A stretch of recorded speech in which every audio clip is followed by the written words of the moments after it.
এখন যুক্ত আছেন আইটেক সোনিয়া ইউটিউব চ্যানেলের সাথে। আজকে আমি যে বিষয়টি নিয়ে আপনাদের সাথে শেয়ার করব সেটা হচ্ছে গুগল অ্যাপস। তো আমরা কিন্তু অনেকেই আছি গুগল ডক্স ওপেন করতে কিভাবে হয় অনেকেই কিন্তু জানি না এবং বুঝি না। আমি আজকে সেই বিষয়টি আপনাদের সাথে শেয়ার করব কিভাবে গুগল প্লে স্টোর থেকে একটি ফাইল ওপেন করা যায় গুগল ডক্স, যেখানে আমরা আমাদের ইনফরমেটিভ বিষয়গুলো কি করতে পারি, তুলে ধরতে পারি কিংবা লিপিবদ্ধ করে রাখতে পারি। আমি এখন একটু লক্ষ্য করে দেখেন, আমি এখন চলে এসেছি গুগল প্লে স্টোরে। এখান থেকে চলে আসব আমি।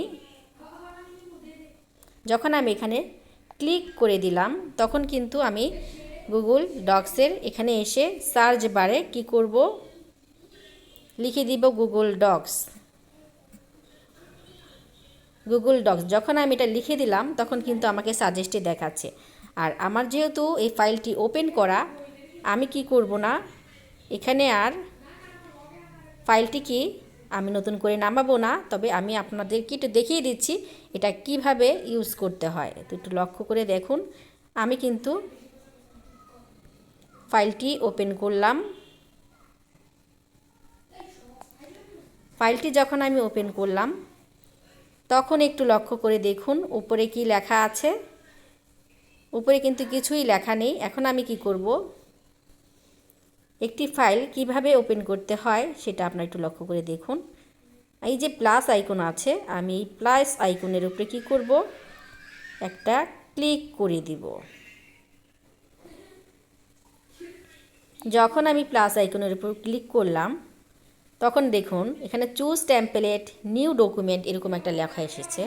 তো আমি কি করব, এই নিউ ডকুমেন্টের উপর কি করে দেব, একটা ক্লিক করে দিব। তো যখন আমি নিউ ডকুমেন্টের উপর একটা ক্লিক করে দিলাম তখন একটু লক্ষ্য করে দেখুন এখানে কি করেছে, আমাকে লেখার একটু অপশন দিয়েছে। তো আমি কি করব, এইখানে কি কখনোই লিখব না। কেন লিখব না, আমরা যখন একটি ফাইল কিংবা খাতা কিংবা নোটবুক ওপেন করি তখন কিন্তু আমরা কখনোই কি উপরের পেজটিতে কি কভার ফটোতে কি করি না, লিখি না। এটা সৌন্দর্যের কারণে আমরা কি করি, অবশ্যই কিন্তু আমরা ভিতরের পেজটিতে কি লিখি। তো এখন আমাদেরকে কি করতে হবে, একটু লক্ষ্য করে দেখুন উপরে টিক মার্ক দেওয়া আছে। তো আমি যখন এই টিক মার্কের উপরে ক্লিক করলাম তখনই লেখা আছে কি, একটু লক্ষ্য করে দেখুন আনটাইটেড ডকুমেন্ট। যখন আনটাইটেড ডকুমেন্ট লেখা আছে তখন আমাকে কি করতে হবে, এই লেখাটার উপরে একটা ক্লিক করলাম যখন, তখন একটু লক্ষ্য করে দেখুন এখানে লেখা আছে আনটাইটেড ডকুমেন্ট। তো এখানে আমি কি করব, একটা ক্লিক করে দিয়ে এই লেখাটা কি করব, মুছে দিব।